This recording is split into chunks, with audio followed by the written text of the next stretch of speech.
પ્રિય ભક્ત માટે ભગવાન બધું કરે છે. અશક્ય વસ્તુને શક્ય કરે છે ભગવાન. મહારાજ એક વખત ઉત્તર ગુજરાતની અંદર આદરજ ગામની અંદર સમયો કરેલો મહારાજે.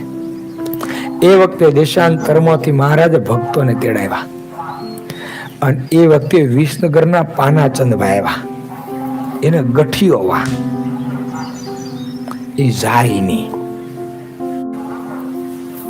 અહીં ગઠિયો વા એટલે આવ્યા. રાતે ઉતારતા દુખાવો ચાલુ થયો 12 વાગે. તો પાનાચંદભાઈ સ્વામિનારાયણ સ્વામિનારાયણ સ્વામિનારાયણ આમ કરે પડખા ફરે. હો, ઊંઘ આવે નહીં. હારે ગોવિંદભાઈ આવેલા વિસનગરના. પડખા ફરે. મહારાજ એના તંબુમાં સુતા હતા પોતાના.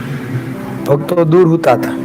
મહારાજે કાને અવાજ સાંભળ્યો એટલે તરત મહારાજે ભગુજીને કીધું, ભગુજી જોવો તો આ અવાજ શેનો આવે છે? આ કોણ અવાજ કરે? શું તકલીફ છે?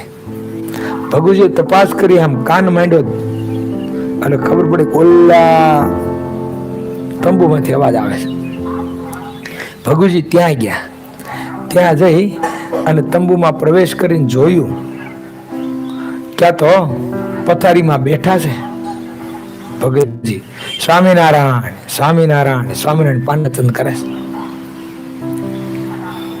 એ વખતે પૂછ્યું ભગતે, હું છું? તો દુખાવો બહુ થાય છે ગોઠણમાં, રહેવાતું નથી. આમ હોયું ભરાવતા હોય ને એવી થાય છે. એટલે સ્વામિનારાયણ સ્વામિનારાયણ થાય છે. હારું પાનાચંદ ભાઈના સમાચાર લઈ અને ભગુજી મહારાજને આવીને વાત કરી કે મહારાજ આ તો આવું છે. મહારાજ કે એવું છે, હાલો હાલો આપણે ખબર કાઢવા દઈએ. રાતે 12 વાગ્યે જેને ભક્ત પ્રિય છે. કોણ પ્રિય છે? ભક્ત જેને પ્રિય છે. વલ્લભ એટલે પ્રિય ભક્ત. નમોસ્તુ ભક્ત વલ્લભમ. હે પ્રભુ, તમને વંદન એટલે હું કરું છું કે તમને ભક્ત બહુ પ્રિય છે. એને દુઃખ આવે ને તત્કાળ તમે કાપવા માટે તત્કાળ ઉભા છો. મહારાજ ત્યાં ગયા એના તંબુની અંદર અને ભગત સુતા હતા ને ત્યાં બાજુમાં મહારાજ બેઠા. મહારાજ કે ભગત કેમ છો? મહારાજ ઊંઘ નથી આવતી. કેમ? મહારાજ ગોઠણનો બહુ દુખાવો છે. મહારાજ કે ગોઠણનો બહુ દુખાવો? કે હા. ગોવિંદભાઈ કે પાણી ભરતા હો જાઓ. ગોવિંદભાઈ પાણી ભરવા ગયા. પાણી ભરીને લેવા અને મહારાજે પોતાના હાથમાં રૂમાલ હતો ને ગોઠણ ઉપર ફેરવા. એક વખત ફેરવીને આમ ખંખેર્યો.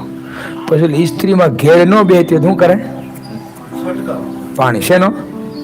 પાણીનો. મારે પાણીનો છંટકાવ નાખ્યો અને પાછો રૂમાલ ફેરવા, પાછો ખંખેર્યો, પાછો પાણીનો છંટકાવ નાખ્યો, પાછો ફેરવીને એમાં 7 વખત પાણી સાટ્યું અને 7 વખત રૂમાલ ખંખેર્યો. મહારાજ કે આથી તમને જિંદગીમાં દુખાવો નહીં થાય. જાઓ. આવા જેને ભક્ત પ્રિય છે